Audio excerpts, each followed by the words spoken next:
certainly for us as a coaching staff and for the players to be able to host over 250 high school coaches today for our clinic, for our practice. And then to have a lot of these guys have players in our program, and I know the players really enjoy it. You can feel that little extra juice today because they had a special audience today at practice. Question? Quarterback play today, Kyle? I gotta look at it on film as always. On days like this where you don't wear pads, I think the defense they do a nice job of staying away and avoiding the contact. And I think we'll probably have a better gauge tomorrow. When we scrimmage and it's live. We're going to do some 2-minute situations tomorrow live. We put it in today, and I think probably have a better idea. I didn't think anybody looked overly impressive or overly poor. I don't know. I think they all had a good day. How much will tomorrow be a scrimmage environment? Scrimmage or some no, it's limited based on rules. You're only allowed to have 3 scrimmages. So for us, tomorrow is more of a practice. We had the 1 scrimmage last week. The second scrimmage will be next week, and then the spring game is a scrimmage. So tomorrow will be a little bit more of a practice type of format, but we'll do some live work. It is a tackling day for us. Kyle, secondary, how do they look, both corners and safety? Can you see anything developing? Yeah, I'm pleased. I think we're developing some depth.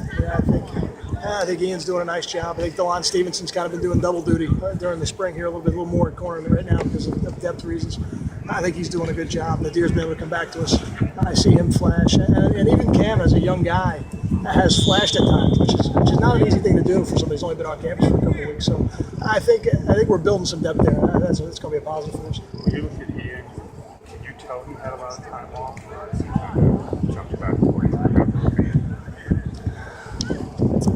There's so much time from when he left till now. I hadn't thought of it like that. Yeah, I hadn't thought of it like that. But I would say this: I think Ian's an excellent athlete. That's for sure. So I think some of the things he does naturally as an athlete help him play that position. I know a lot of coaches around the country have kind of gone away from the traditional spring game. Is that something you consider, or do you think there's more value to actually having the game? We enjoy having the game. I think the players enjoy it. I know the families of the players enjoy it. The fans enjoy it. I think what happens sometimes is your depth gets to the point where you just can't do it. And we certainly have a contingency plan if we need to do it. Right now, we've got enough to have a game, and that's what we want.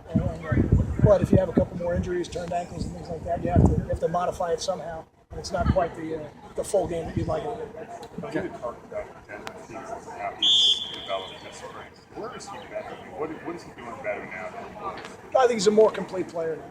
That I think for sure. I think he's a stronger player just by virtue of having another year in the weightlifting program, another offseason.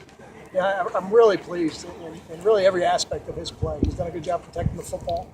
And that's always going to be the first thing that gets you removed from the field is if you don't. So he's done a good job protecting the football. I think he's caught the ball well out of the backfield. He's always had the natural ability to make people miss. You have drills to teach elusiveness and to protect yourself in stiff arms, but the natural ability to make somebody miss is God-given, and he's got that. So it's been exciting to watch him this spring. Kyle, is this an important time critical time in the development of those offensive linemen from that 2012 class? I know Muller kind of jumped ahead of the pack, but for the rest of them, it's their first time on the 2D, and obviously you need a second-team offensive lineman. Yeah, I think it's critical. It's so limited the amount of time we get to work with them and coach them directly. And then I think that this spring, for guys like J.J. Denman, a guy like Derek Nelson, a guy like Ryan Brody is critical. Brandon's down right now, but even he was making some strides, and hopefully we'll be able to get him back because we do. You're right. We got to develop that second line. Right now, we don't have a second line, so the emergence of some of these young guys is going to be critical to our season because we're going to need them. With the RNs lining up more in 2-point stances, how much does that lend itself to the multiple defense that you're looking? We're going to give away all our scheme here in practice. Well, it's not something that's foreign to us. We did it back when George Johnson was here. He played exclusively from a 2-point stance.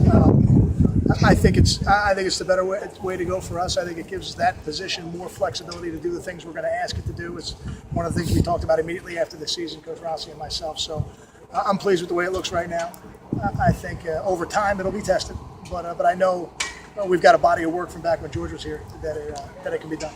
You mentioned DeLon doing double duty. I mean, obviously it's probably not the ideal situation, but how has he kind of handled that? What kind of has enabled him to handle both those responsibilities at corner and safety? I think to do it, you got to be a smart football player, and I think he is. Even as a younger player, he's got a good football intelligence about him, and he's playing more at corner. But we've not told him to stop learning safety, so he's got to have the ability to swing back and forth for us right now. until we figure out who the best 11 players are, so we can get them on the field. Two more off-season conference calls. You mentioned you look back at the injuries and maybe try and break that down. Did you guys have a chance to do that? We have, and we're actually still in the process of doing it. What we're trying to do is examine it from every direction. Really, what were the injuries? What were the most common injuries? When did they happen? What were we doing prior to when they happened? How did we treat them? How long did it take them to get back on the field? So we're still analyzing the data, but we are going through it. What kind of value is it in future quarterbacks that you signed? He's about Gio. Yeah. Okay, good. I don't know if That you've already I don't know if signed. you're about Phil. Phil's out here too. I think it's great. And again, Gio's geography doesn't allow him to be here every week, but we're so excited to have him in the program, and we really think he'll do great things here someday. So to have him come down and be around Coach Friedgen in person and really experience practice, be around his future teammates, and be around 5 guys that were in his signing class, I think it's going to be great for him. It's great for us too. We enjoy it. Thanks, man.